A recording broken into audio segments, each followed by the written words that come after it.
My name's Timothy Hogan.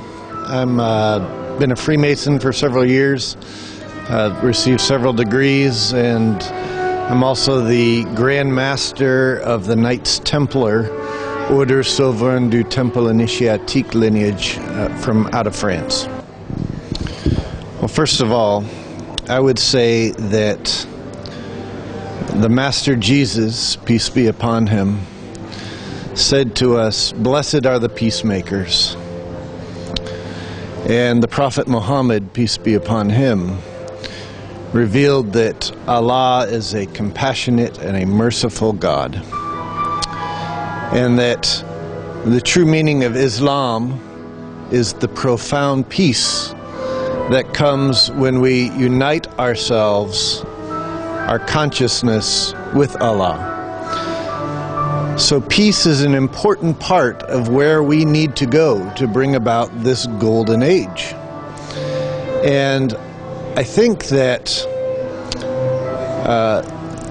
the Hesrat Mehdi, peace be upon him as he comes, and the Prophet Jesus, peace be upon him, even though they can come to this world and do great things, it's still up to us, individually and personally, to bring about the great peace and the great golden age. We have to take that responsibility for ourselves. I think that we have the ability to do that more now than ever before in history, because we are coming together more now as people. We have the ability to communicate more now. The very fact that you live here in Istanbul and I live in the United States and we can communicate instantly, that's a miracle. It's truly amazing and is beautiful, and it's something that can allow us to bring about peace in the world, and that's our responsibility. And I think if we do that, then Allah would be very proud.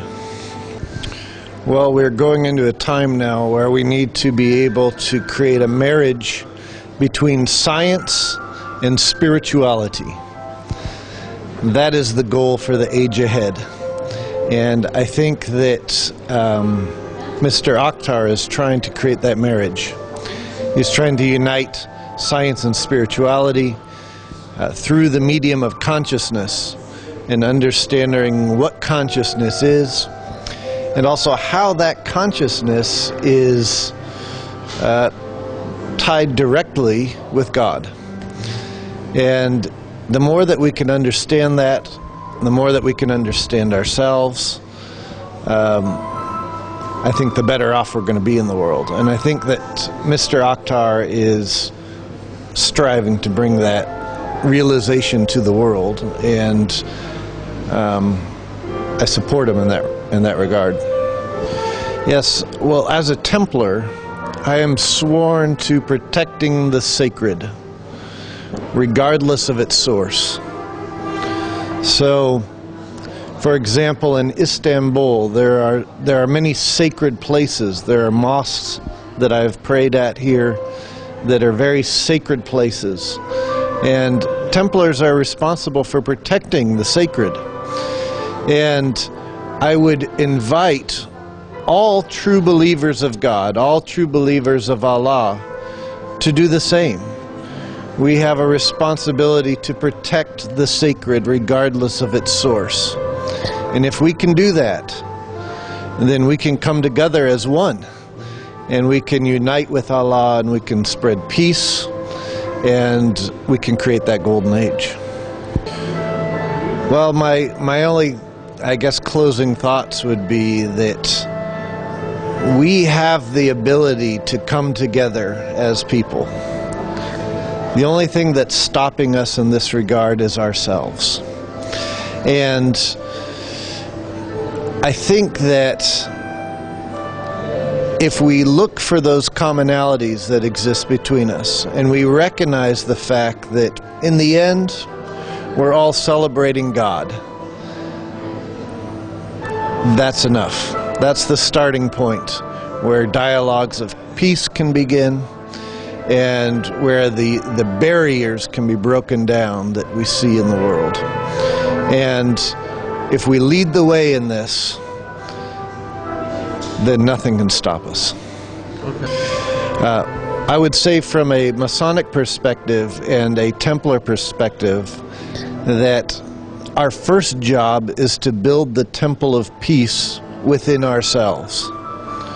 If we can find that peace within ourselves, then we can build a temple of peace in the world. And that manifestation in the world can become a beautiful symbol or a beautiful expression of the one God that we have found within ourselves. And I hope to see the time in which Jews and Christians and Muslims and Druze and others who believe in one God can come together and celebrate and worship together in the rebuilding of the temple, inshallah. Yes, I would be honored to protect, and I know my order would be honored to protect such a structure that's dedicated towards peace. Thank you so much. Yes, thank you.